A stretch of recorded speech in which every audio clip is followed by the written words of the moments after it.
How do you plan to live your life?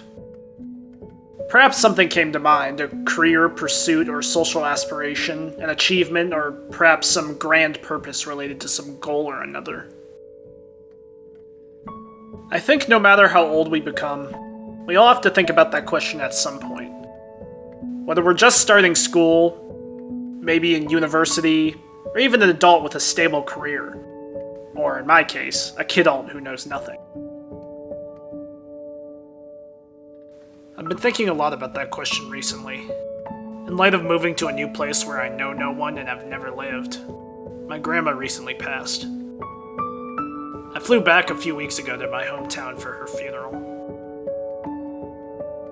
My grandfather passed away in 2011. He was in his 90s, when I was still a kid.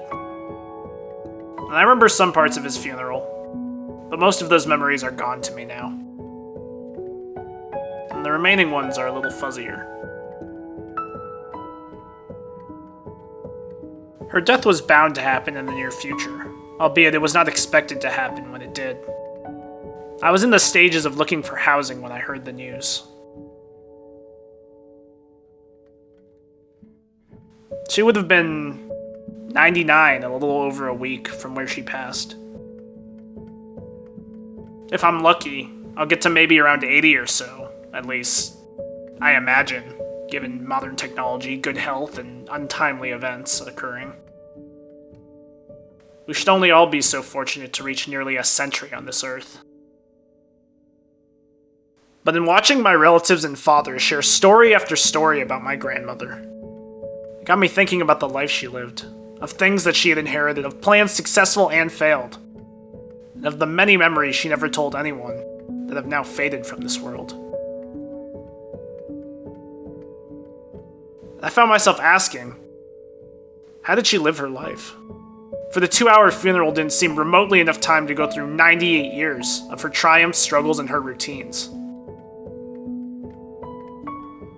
I wonder how much of her life she'd consider to have wasted. Living through some of the modern era's more tumultuous times, she watched society dramatically change in addition to 8 children, 9 grandchildren, and 3 great-grandchildren, and honed a bevy of talents that I sadly never got to witness in person. By the time I could actually interact with her, there was a divide between the language barrier, her failing eyes, and her fading memories. I think often of a video of my grandmother playing the harmonica only a few months before her passing. As much as we hear advice about how time is the most valuable resource we have, and how we ought to be spending it on meaningful activities, I'm certain that if I asked you what you've wasted the most time on, an answer would spring almost immediately to mind. At the same time, if you and I can still remember what we wasted our time on and filed it away, in addition to certain precious moments while wasting it, was the time we spent truly a waste if it stayed in our memories? And if all that time has been wasted, where does that leave us? On the other side of the emotional spectrum, I attended a wedding the week after. Grief, straight into joy. The union between 2 friends who have been instrumental in the development of my reflections. I met them through a mushroom game, of all things, and I met them for the first time on a trip to New York. They were the ones who really helped me solidify my thoughts on what being a friend means. And when I trace back to how we met, it all started from walking away from my first job, becoming unemployed for a time, returning to the mushroom game I had played years ago, and then joining an alliance of which the 2 of them were members. Initially, I saw it as a time sink, attempting to bide my time until I eventually found a job. Sometimes I look back on playing that game as a mistake. But I also realized that if I didn't return, I wouldn't have met the 2 of them. So as I watched their beautiful ceremony, listened to various speeches during the dinner reception, and gazed up at the night sky during the after-party karaoke towards the end of nearly 12 hours of social activity, all I could think about was a question, as if it were asked to me directly.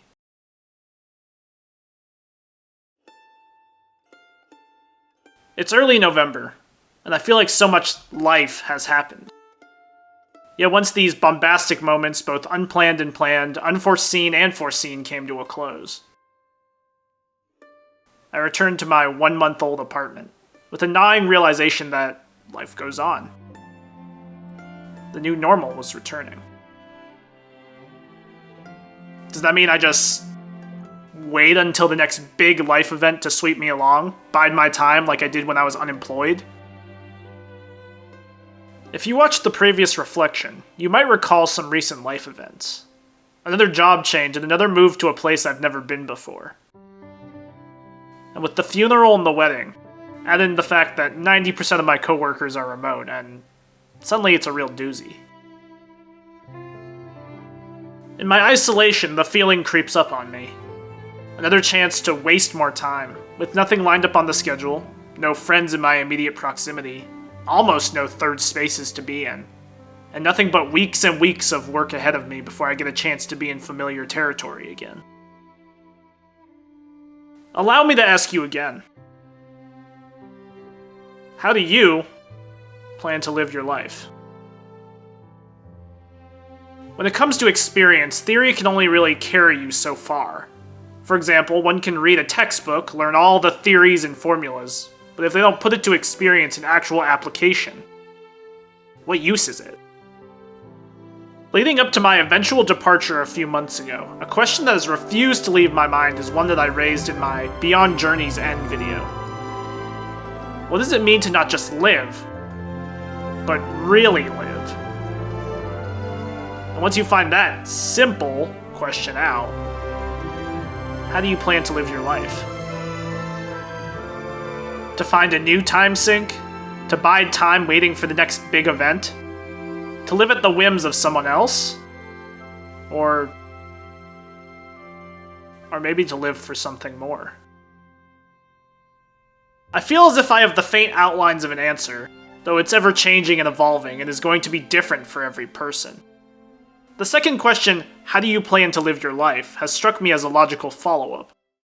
The experience to the theory, you could say. It's ironic, I left my previous job because I felt like I could spend years there in comfort, biding my time. It's only taken me 2 months to realize that the same sensation is occurring in my new job too. I don't think I quite want that, though. It's funny. At some point, I would have relished the chance for that experience as a working adult.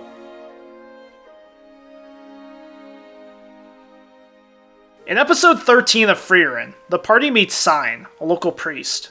At the behest of his older brother, they attempt to convince Sign to join them as an adventurer, and to fulfill the dream he once held with a friend of his.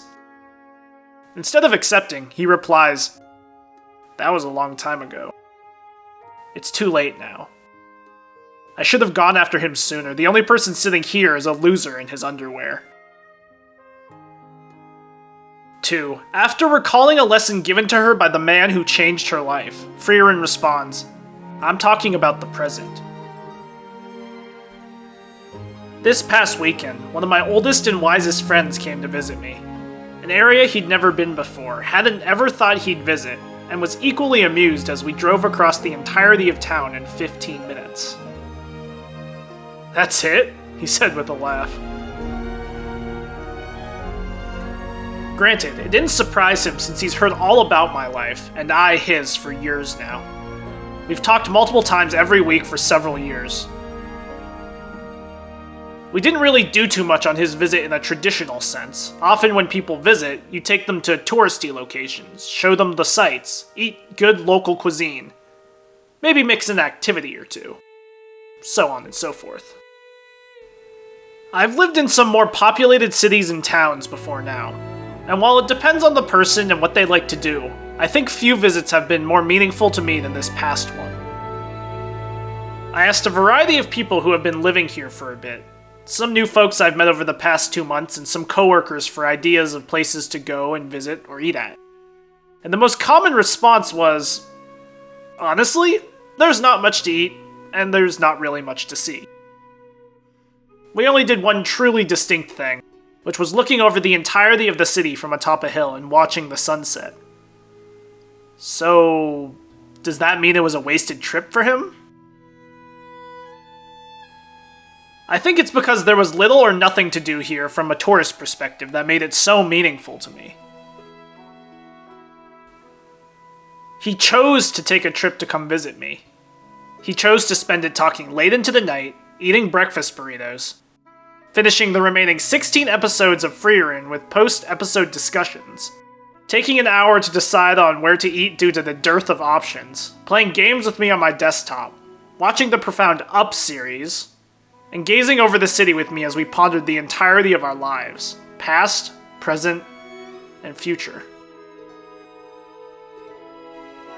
And in many ways, a direct reminder that my time that I'm spending here, however long or short it may be, it's not a waste of time.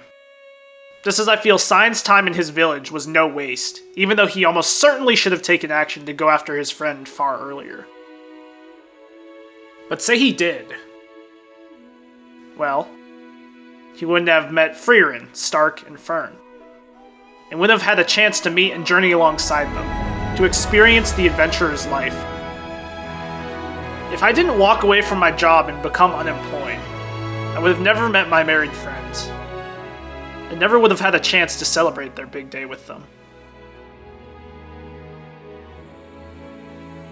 It's November now, and as I continue my existence, pursuing both the meaning and plan for my life amidst the gnawing feeling I haven't been making as much use of my time as I ought to, and that nothing particularly exciting has happened in my life.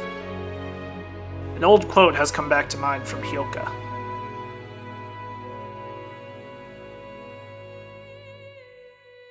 It's true that 10 years from now, I might not care.